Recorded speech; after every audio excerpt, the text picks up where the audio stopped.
मारूफ anchor person और तज्जियाकार सुहेल उड़ैच के मुताबिक वफाकी दारुल हुकूमत में इन दिनों ये अफवाहें गर्दिश कर रही हैं कि जल्द ही मुल्क के सियासी और आईनी निज़ाम को समेटते हुए पाकिस्तान में मार्शल लॉ नाफिज किया जा सकता है। उनके बकौल चीमा गोइयां ये हैं कि फौज के सरबराह को सदर पाकिस्तान बनाया जा सकता है, जो बावरदी सदर के तौर पर निज़ाम संभालेंगे। रोजनामा जंग के लिए अपनी तहरीर में सुहेल उड़ैच कहते हैं कि पाकिस्तान में एक ऐसे मॉडल पर गौर किया जा रहा है जिसकी अफादियत साबित करने के लिए चीन, सिंगापुर और मिस्र की मिसालें पेश की जा रही हैं, जहां तेज रफ्तार तरक्की देखने में आई। ताहम वो वाजे करते हैं कि इन ममालिक में पाकिस्तान जैसी जमहूरियत मौजूद नहीं। इस्लामाबाद के हलकों में ये सवाल भी उठाया जा रहा है कि हाइब्रिड निज़ाम की क्या जरूरत है, जबकि मुल्क की असल ताकत फौज है, लिहाजा इसे बराह रास्त हुक्मरानी संभाल लेनी चाहिए। यही दलील माजी में अयूब खान, याहिया खान, जियाउल हक और परवेज मुशर्रफ के दरबार में मार्शल लॉ के निफाज का जवाब बनी।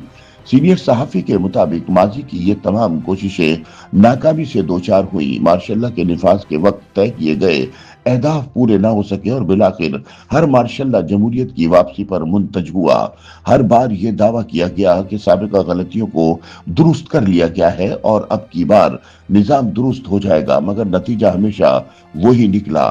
सुहेल उड़ैच का कहना है कि मुमकिन तौर पर इस बार भी इख्तिदार के ऐवानों में इस मौजू पर गौर हुआ होगा। ताहम माजी के तल्ख तजर्बात के बाइस मार्शल लॉ के हक में भरपूर हिमायत दिखाई नहीं देती। अमूमी इत्तफाक यही नजर आता है कि मुल्क को आइन के अंदर रहते हुए ही चलाया जाए, जिसे वो खुश आइन करार देते हैं।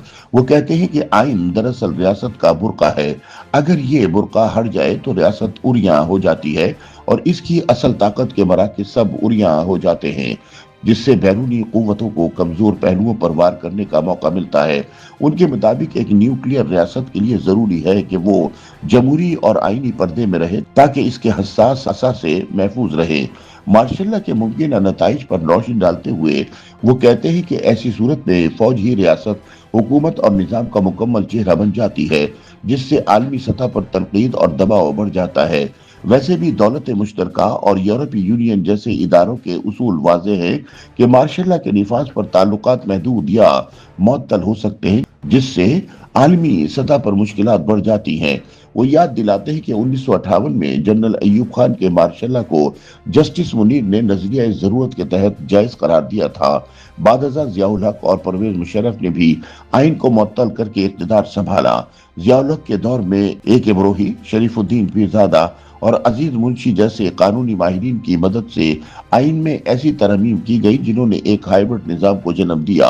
सुहेल उड़ैच ने आज के फैसला साजों को ये मशवरा दिया है कि आइन में ऐसी वेल्डिंग से गुरेज करें जिससे जमहूरी पर्दा हट जाए। उनके बकौल अब हिकमत अमली ये है कि जमहूरी लिबादा बरकरार रखते हुए अंदरूनी तौर पर इख्तियारात इस्तेमाल किए जाएं ताकि निज़ाम भी कायम रहे और आलमी दबाव से भी बचा जा सके।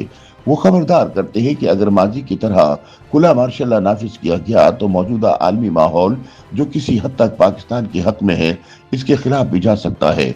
उनके मुताबिक आज की सोच यही है कि जमहूरी मेकअप को खराब न होने दिया जाए। ताहम मुस्तकबिल के बारे में हतमी पेशगोई मुमकिन नहीं, क्योंकि किसी भी गैर मुतवक्को वाक़े से हालात यकसर बदल सकते हैं। सुहेल उड़ैच कहते हैं कि चाहे सियासी हुकूमतें कमजोर या नाअहल ही क्यों ना हो, वो गैर जमहूरी निज़ाम से बेहतर होती हैं। उनके मुताबिक रियासती इस्तेहकाम के लिए जरूरी है कि आइन और जमहूरियत के बुर्के को बरकरार रखा जाए और मौजूदा सिस्टम को उड़िया करने से परहेज किया जाए। YouTube पर गूगली न्यूज देखने के लिए youtube.com की सर्च बार में गूगली न्यूज टीवी टाइप करें। गूगली न्यूज के पेज पर सुर्ख रंग के सब्सक्रिप्शन वाले बटन पर क्लिक करना ना भूलिए। YouTube पेज पर अपलोड होने वाली वीडियो से बाखबर रहने के लिए बेल आइकन पर क्लिक कीजिए। आपको हर नई वीडियो के बारे में नोटिफिकेशन मौसूल हो जाएगा।